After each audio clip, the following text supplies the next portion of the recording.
Morning, good afternoon, good evening students. जिस समय आप मेरा वीडियो देख रहे हैं उस समय का आपको विश। आपका बहुत बहुत स्वागत है आपके अपने YouTube चैनल पर जिसका नाम है स्माइल केमिस्ट्री क्लासेस।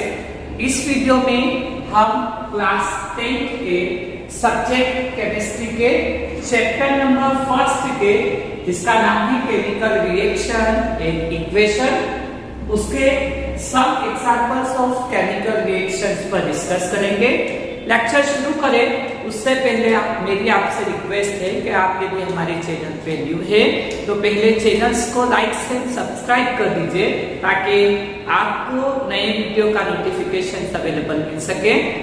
एंड मेरी आपसे रिक्वेस्ट है कि आप पूरा वीडियो देखिएगा ताकि आपको पूरा लेक्चर्स समझ में आ सके।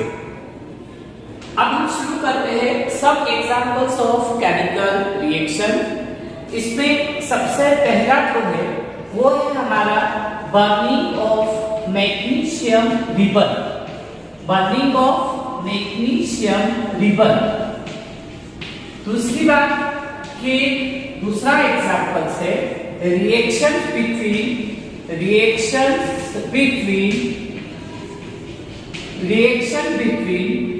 lead nitrate and potassium iodide. Lead nitrate and potassium iodide. और जो तीसरा एग्जांपल होगा वो होगा reactions between zinc and dilute sulphuric acid. तो हम शुरू करते हैं हमारा पहला एग्जांपल जिसका टॉपिक है burning of magnesium ribbon. Magnesium एक मेटल है जिसका सिंबल्स जो होता है वो होता है Mg। तो क्वेश्चन से आता है कि मैग्नीशियम को एयर में बर्न करने से पहले रब क्यों करना होता है? ठीक है, why should a magnesium ribbon clean before burning in air?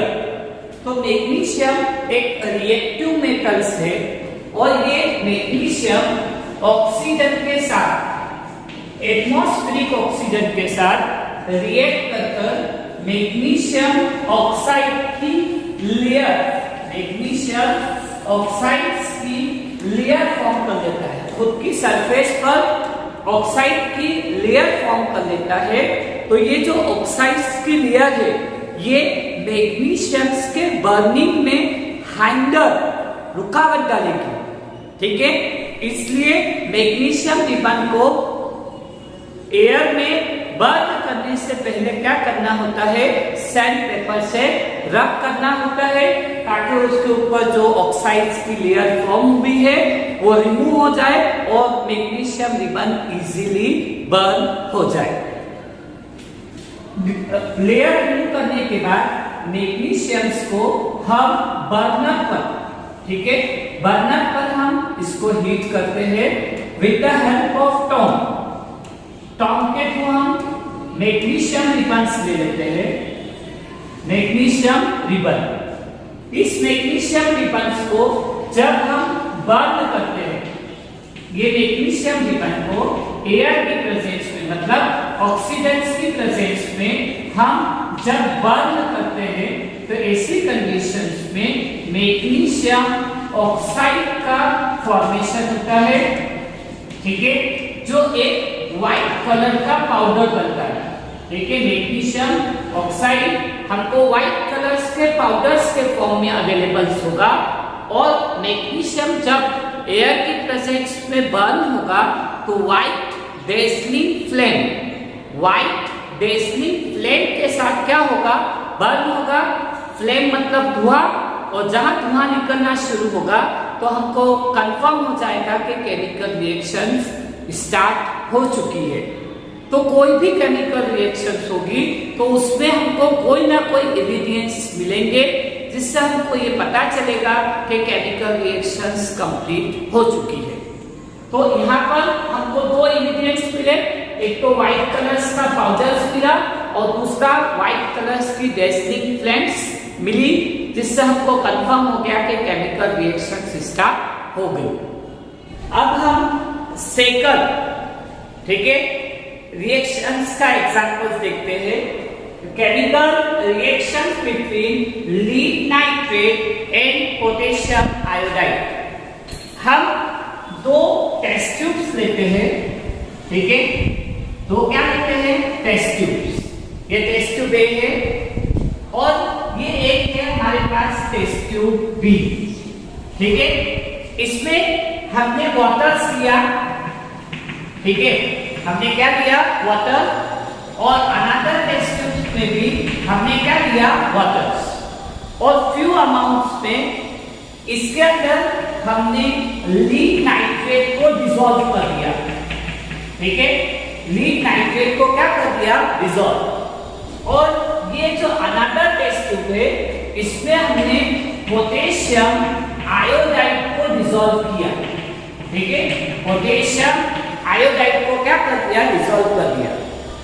याद रखने वाली बात यह है कि ये जो लीड नाइट्रेट है ये भी कलरलेस है, ठीक है, ये भी कलरलेस है, और पोटेशियम आयोडाइड जो है ये भी कलरलेस होता है, दोनों कलरलेस है, ठीक है। मगर जब हम एक अनदर टेस्ट ट्यूब में, ठीक है, ये हमने एक टेस्ट ट्यूब ली, ठीक, जिसमें हमने फ्यू अमाउंट्स में, ठीक है, कम अमाउंट्स के अंदर पहले हमने लीड नाइट्रेट लिया, ठीक है, मान लो 2 ml हमने लीड नाइट्रेट लिया, और फिर इसके अंदर हमने वापस एक लिया, इसको पोटेशियम आयोडाइड को, ठीक है, पोटेशियम आयोडाइड को हमने क्या किया, ऐड किया। तो हम लोग ये देखते हैं कि जहां पर ये lead potassium iodide lead nitrate के साथ कंबाइंड होता है तो हमको येलो कलर्स के पीपीटी मिलते हैं, येलो कलर्स के पीपीटी, ठीक है। यहाँ रिएक्शंस लिखते हैं हम कि ये हमारा लीड नाइट्रेट है, ये पोटेशियम आयोडाइड के साथ रिएक्शंस की, पोटेशियम आयोडाइड के साथ रिएक्शंस की, तो ये हमारे रिएक्टेंट हुए। तो प्रोडक्ट क्या बनेगा, तो प्रोडक्ट हमारा बना लीड आयोडाइड और पोटेशियम नाइट्रेट। आपको मैं पहले भी बता चुका कि लीड नाइट्रेट ये भी कलरलेस है, ठीक है, पोटेशियम आयोडाइड ये भी कलरलेस है, पोटेशियम आयोडाइड ये भी क्या है, कलरलेस है। मगर यहाँ पर हमको क्या मिला, येलो कलर्स का पीपीटी बना। ये येलो कलर्स का पीपीटी किसकी वजह से मिला, तो ये लीड आयोडाइड की वजह से, ठीक है। तो दो कलरलेस थे, मगर जब वो आपस में कंबाइंड हुए तो येलो कलर्स के पीपीटीज का क्या हुआ, फॉर्मेशन हुआ, ठीक है। ये जो येलो कलर्स है, ये येलो कलर इंडिकेट करेगा कि केमिकल रिएक्शंस परफॉर्म हो चुकी। अब ये जो पीपीटी वर्ड्स में बार बार यूज कर रहा हूं, ये पीपीटी का मतलब होता है प्रेसिपिटेट, पीपीटी का मतलब होता है प्रेसिपिटेट। ऐसे केमिकल, ऐसे सॉलिड सब्सटेंस जो वाटर में डिसॉल्व ना हो, a solid substance, लेकिन which are not soluble in water, जो वाटर्स में सॉल्युबल्स ना हो। तो यहाँ पर ये जो यदि वाटर्स में या सॉल्यूशंस में सॉल्युबल नहीं होगा तो वो पीपीटी कहाँ बैठ जाएगा, उसी टेस्ट ट्यूब में नीचे, ठीक है।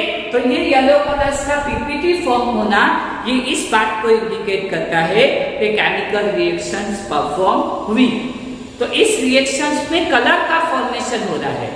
इसके पहले वाले एग्जाम्पल में व्हाइट कलर्स की फ्लैम बन रही थी, इस वाले एग्जाम्पल्स में येलो कलर्स का फॉर्मेशन हो रहा है, जिससे हमको ये पता चलेगा कि केमिकल रिएक्शंस परफॉर्म हुई या नहीं।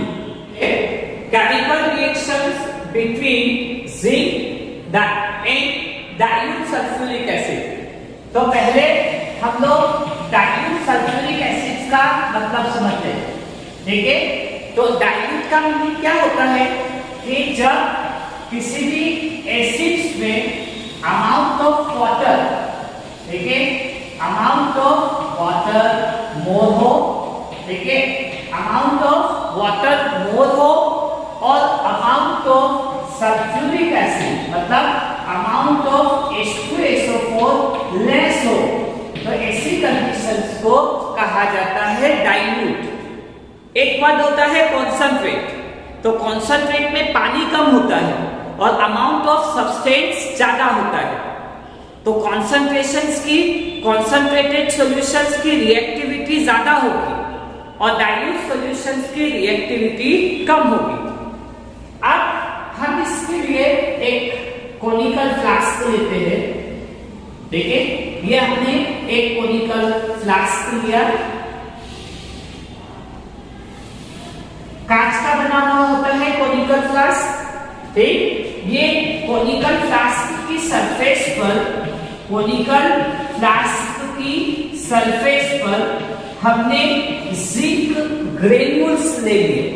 जिंक एक मेटल होता है, ठीक है, ये हमने ले लिया जिंक ग्रेन्यूल्स, जिंक के ग्रेन्यूल्स, ठीक। और ये जो हमारा कोनिकल फ्लास्क है वहां पर हमने एक लगा दिया कॉर्क, कॉर्क लगा दिया, ठीक है, लगा दिया कॉर्क, ये कॉर्क, ठीक। और with the help of funnels, with the help of funnels drop wise drop, ठीक है, ड्रॉप वाइज ड्रॉप हमने इसमें डाइल्यूट सल्फ्यूरिक एसिड ऐड करना स्टार्ट किया, ठीक है, डाइल्यूट सल्फ्यूरिक एसिड ऐड करना स्टार्ट किया।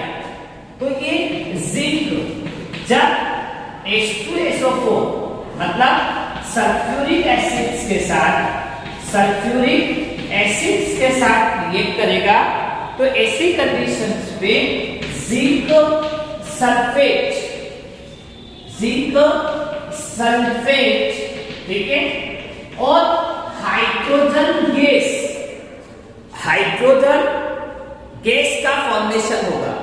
और जिस भी केमिकल रिएक्शंस पे यदि हाइड्रोजन गैस इवॉल्व होगी तो वो पॉप साउंड प्रोड्यूस करेगा, ठीक है। आप पूछोगे ऐसा कैसे पता लगेगा कि इस केमिकल रिएक्शंस पे हाइड्रोजन गैस इवॉल्व हुई है? तो यदि जहां से हाइड्रोजन गैस इवॉल्व हो रही है उसके पास बर्निंग मैच स्टिक ले जाओ, जलती हुई माचिस की तीली ले जाओ, तो वो और रैपिडली बहुत जल्दी चलना शुरू करती है। क्यों? क्योंकि हाइड्रोजन एक कंबस्टिबल गैस है, जलने में मदद करती है, ठीक है। तो ऐसी कंडीशंस पे यहाँ पर किसका फॉर्मेशन हो रहा है? हाइड्रोजन गैस का। कैसे पता चला? तो पॉप साउंड रिलीज होता है, फट फट फट, ऐसे पॉप साउंड रिलीज होता है, ठीक है, जिससे पता चलेगा कि इसके अंदर हाइड्रोजन गैस इवॉल्व हुई है। इसके बाद हाइड्रोजन गैस निकली, इसका एक तरीका तो पॉप साउंड और दूसरा तरीका मैंने आपको बताया कि जब आप इसके पास बर्निंग मैच स्टिक ले जाओगे तो वो क्या करेगा और रैपिडली जलने लगेगा, ठीक है। अब यदि ये जो आपका फ्लास्क है, कोनिकल फ्लास्क, आप यदि इसको टच करेंगे, ठीक है, आप यदि इसको टच करेंगे, ठीक, तो आपको हॉट फील होगा, ठीक, हॉट फील। हॉट फील क्यों हुआ? क्योंकि इस केमिकल रिएक्शंस में हीट रिलीज हुई, ठीक है। जब चूने को भी पानी में घोलो, चूने को भी पानी में घोलो और चूने के जिस बर्तन में आपने चूने को पानी में घोला है उसके बर्तन को टच करो तो आपको गर्म फील होगा, ठीक है, हॉट फील होगा। क्यों? क्योंकि उस केमिकल रिएक्शंस में हीट रिलीज हो रही है, हीट रिलीज हो रही है, ठीक। तो यहाँ पर भी आप जब इस कोनिकल फ्लास्क को टच करोगे तो आपको कैसी फीलिंग आएगी? हॉट। और क्योंकि इस रिएक्शंस पे क्या रिलीज हो रही है? हीट। और जिस रिएक्शंस में हीट रिलीज होती है उसको हम लोग एक्सोथर्मिक रिएक्शंस बोलते हैं। एक्सोथर्मिक रिएक्शंस बोलते हैं। अब किसी का क्वेश्चन से है कि सर आपने डाइल्यूट सल्फ्यूरिक एसिड्स को ड्रॉप वाइज ड्रॉप क्यों ऐड किया, एक साथ में क्यों नहीं डाल दिया? ठीक है, क्योंकि ये केमिकल रिएक्शंस, ये जो एग्जांपल्स है, ये एक बहुत हाईली एक्सोथर्मिक रिएक्शंस है, इसलिए हमने सल्फ्यूरिक एसिड्स को ड्रॉप वाइज ड्रॉप ऐड किया है। ठीक है, यदि आप एक साथ में डाल दोगे तो बहुत ट्रेमेंडस अमाउंट्स के अंदर हीट रिलीज होगी, बहुत ज्यादा अमाउंट्स में हीट रिलीज होगी, तो हो भी सकता है कि ये आपका कंटेनर या आपका कोनिकल ग्लास टूट जाए और सारे केमिकल सब्सटेंस का लीकेज हो जाए, जिससे आपको भी हार्म हो सकता है। इसलिए इस रिएक्शंस में हम drop wise drop dilute sulphuric acids को ऐड करते हैं ताकि धीरे धीरे हीट रिलीज हो। ठीक है, ज्यादा एक साथ में हीट का प्रोडक्शन ना हो। ठीक है, ये एक तो इस एक्सपेरिमेंट में हमको दो इंडिकेशंस मिले, एक तो हीट रिलीज हुई और दूसरा हाइड्रोजन गैस इवॉल्व हुई। तो बहुत सारी केमिकल रिएक्शंस होगी जिसमें केवल एक इंग्रेडिएंट्स भी मिल सकता है। कुछ केमिकल रिएक्शंस ऐसी भी होगी जिसमें एक या एक से ज्यादा भी इंग्रेडिएंट्स हो सकते हैं, जिससे ये प्रूफ होगा कि केमिकल रिएक्शंस परफॉर्म हुई या नहीं हुई, कंप्लीट हुई या हाफ हुई। आपको ये तीनों एग्जाम्पल समझ में आए होंगे, जिससे हमको ये प्रूफ होता है कि किसी भी केमिकल रिएक्शंस जब कंप्लीट होगी तो किसी की ना किसी तरीके का कोई इंग्रेडिएंट्स मिलेगा, या तो फ्लेम्स रिलीज होगी, या कलर चेंज होगा, या टेम्परेचर चेंज होगा, या किसी तरीके की गैस का इवोल्यूशन होगा। आई होप आपको आज का लेक्चर समझ में आया होगा। Thank you for watching this video.